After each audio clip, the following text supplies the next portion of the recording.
اٹھائیں اس کو میں خواہ فتنہ نہیں کہتی، جو چیز آپ اس کی اٹھائیں اس میں سے سازش نکلتی ہے، تو ان کا اصل نام تو سازش خان ہونا چاہیے۔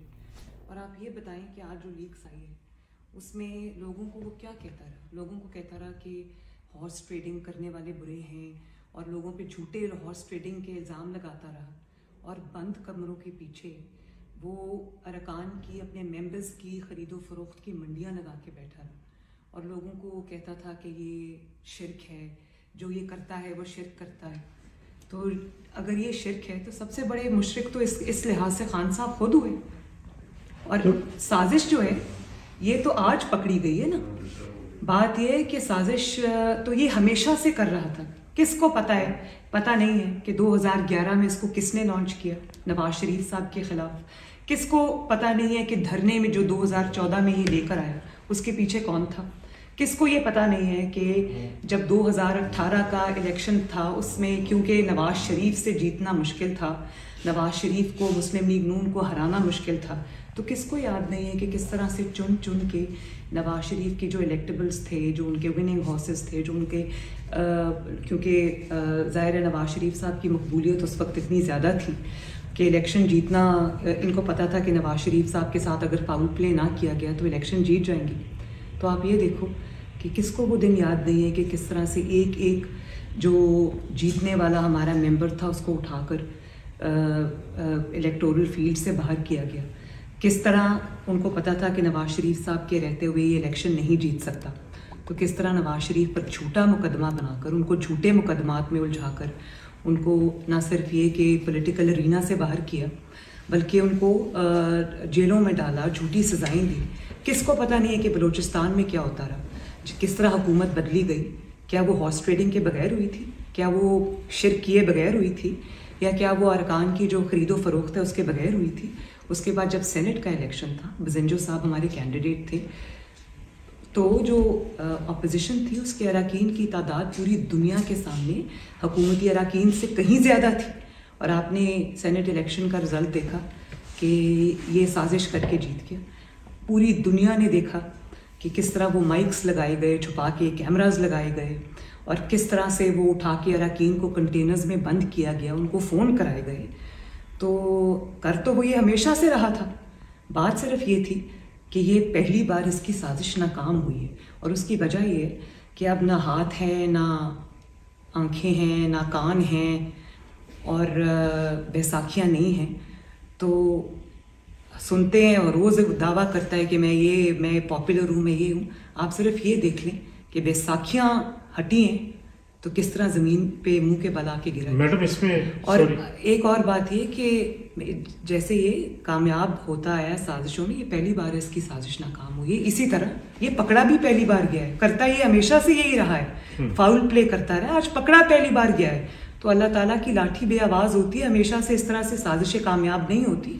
اب پوری دنیا ان کا یہ سیاہ چہرہ دیکھ رہی ہے۔ میڈم آڈیو لیکس یہ دوسروں کے بارے میں جو کہتا رہا، لیکن جو آڈیو لیکس آئی ہیں اس میں اداروں کو بھی اس نے نشانہ بنایا اور ثابت ہو رہا ہے۔ اس میں آپ کیا کہنا چاہیں گی؟ اور یہ خاص طور پہ سب سے زیادہ عمران خان آپ پہ ہی تنقید بھی کرتے ہیں، جو آج بھی ایک آڈیو لیک آئی ہے میر جعفر، آڈیو لیکس کا یہ اس کے بیانیے پہ کیا اثر سمجھتے ہیں جو لوگ اس کو فالو کر رہے تھے یا کر رہے تھے؟ ان آڈیو لیکس پہ آپ کیا کہنا چاہیں گے؟ دیکھیے میں تو اس پہ یہی بات کہنا چاہوں گی کہ آڈیو لیکس جو ہے نا وہ یہ اپنے بیانیے کی بڑی بات کرتا ہے۔ آج قوم کو پتہ چل گیا ہے، آج صرف قوم کو نہیں بلکہ جو کبھی یہ مان کر چلے تھے، جو اس کے اپنے سپورٹرز تھے جنہوں نے اس کی بات پر یقین کیا تھا، تو آج وہ لوگ بھی سوال کرتے ہوں گے۔ پوری دنیا کے سامنے اس کا جو سازشی چہرہ ہے وہ سامنے آیا ہے۔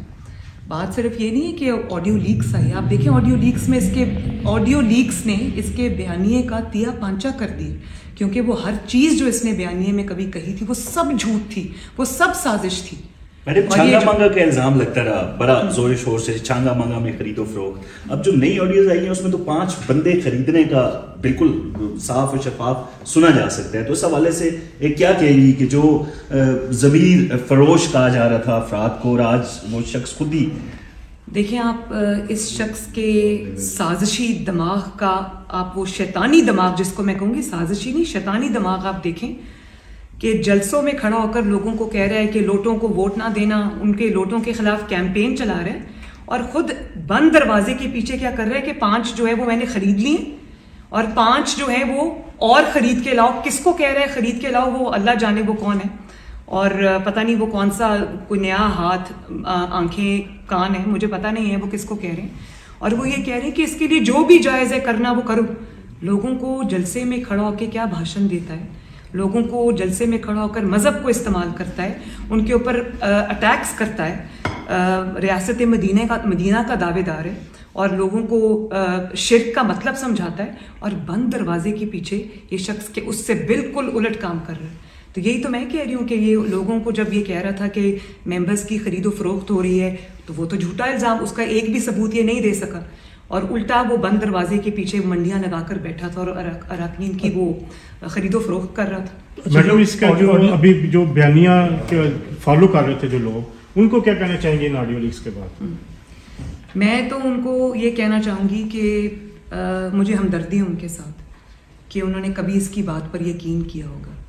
تو اس شخص میں اتنی اخلاقی جرت تو ہے نہیں کہ اس کو اگر کوئی یہ کہے کہ تم اپنے لوگوں سے معافی مانگو.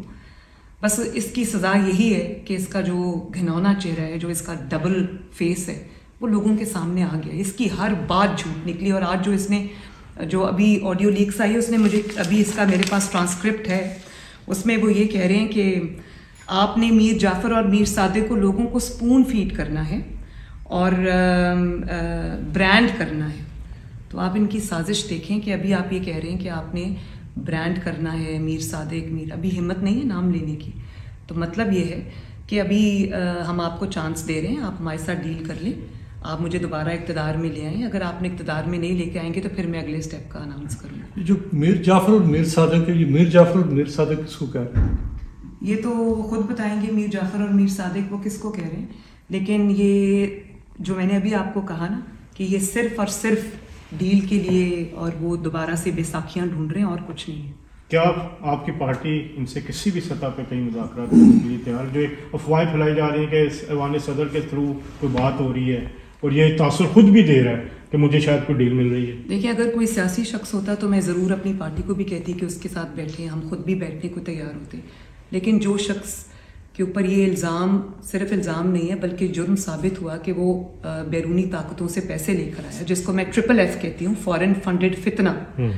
تو بیرونی طاقتوں کا غلام ہے, لوگوں کو آزادی کا بھاشن دیتا رہا اور بند دروازوں کے پیچھے وہ ان کو بیوقوف بناتا رہا, سازشیں کرتا رہا. وہ تو اللہ تعالیٰ نے اب پوری دنیا کو دکھا دیا.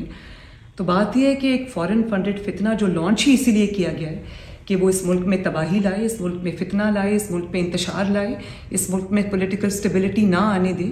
اس کے ساتھ بیٹھنا نہیں ہے, اس کو عبرت کا نشان بنانا ہے, اس کو قانون کے حوالے کرنا ہے کہ کس طرح سے 22 کروڑ ملک کے ساتھ وہ کہتا ہے کھیلنا ہے.